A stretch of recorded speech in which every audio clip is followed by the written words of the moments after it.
Hi, Dave here from Paradigm Games, and today I'm going to show you one of our prototype boxes in more depth and also look into the contents of the box and take you through the different card types.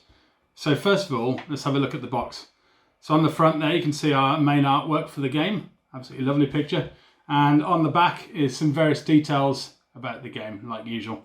As you can see, it's a flip top box. Now in the final version it's going to be a lot deeper, probably about twice as deep, and that's going to allow for sleeved cards. At the moment it only allows for unsleeved cards. It's a pet hate of mine when developers don't think about players who want to sleeve their cards, so that'll be taken care of in the final version. Let's have a look inside. So there's the logo again there, and on the top we've got our instruction manual.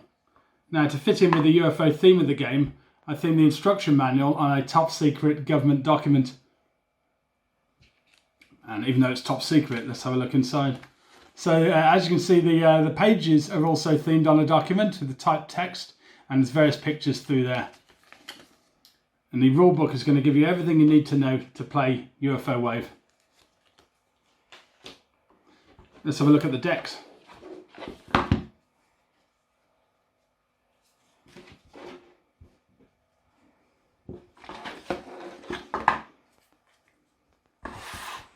So there's three different decks in UFO Wave. The red deck, green deck and blue deck. That's the species, the scan and the plan. First of all, let's have a look at the species.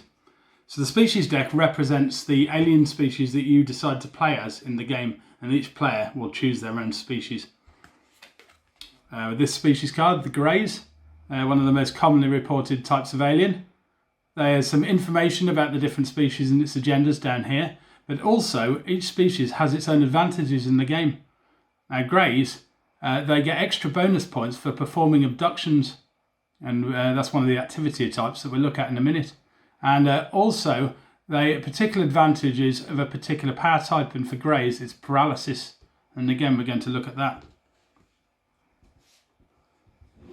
Next, we've got the scan. There's 4 different types of cards that you can find in the scan. And the first of those is activities. These are tasks that you've been asked to perform by the commander, and they're worth a number of ET points or victory points, and the number of points they're worth is shown up here. All species can claim all different types of activities throughout the game, but as I previously mentioned, each species gets a bonus for a particular activity type. Down the bottom is some other information about the particular card type. Next we've got humans. Now, humans guard the activities, and if you decide to perform an activity and there's a human nearby, they may spot you and start watching you instead. And humans affect you usually in a negative way in the game. If you've got a human watching you, it's going to affect you in a certain way. And sometimes they affect you during the game, and others affect you at the end of the game. This particular one, the infamous Men in Black. If you get caught with any Men in Black, at the end of the game, you lose ET points.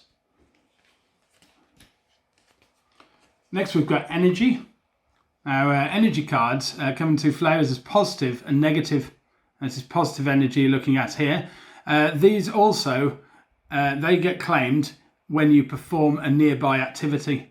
And positive energy, you want to be gathering that, you want to be soaking that up because it's worth additional bonus points.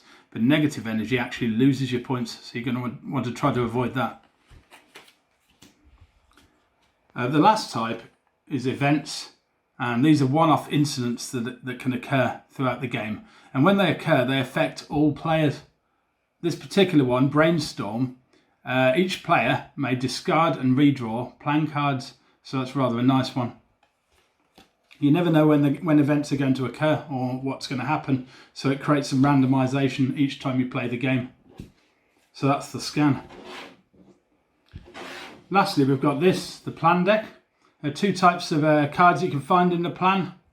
The first of those is powers. So powers represent your advanced extraterrestrial capabilities, your abilities, and they have a wide variety of effects. Some of them affect the scan and the environment of the game. Others affect your opponents, so you can use them to attack your opponents, and others defend from your opponents. Powers come in two different types. You've got your basic effect and your advanced effect. Now, when you usually play a power, the basic effect is what happens. However, there's numerous ways that you can activate the advanced effect. One of those we've previously spoken of, each species automatically activates. This one, paralysis, is the particular power that the greys automatically activate. So when they play it, they can play with that. However, if they prefer, they can use the basic effect too. And for this particular one, if you play the basic effect, the opponent of your choice, they can't use craft during their turn. If you play the advanced effect, they can't use powers. So that really nerfs their turn and stops them from doing that much. The other type you're going to find is craft, of course representing the different types of UFOs. All species can use all different types of craft. Craft have two different effects. First of all, if you play one alongside a power, it will activate its advanced level.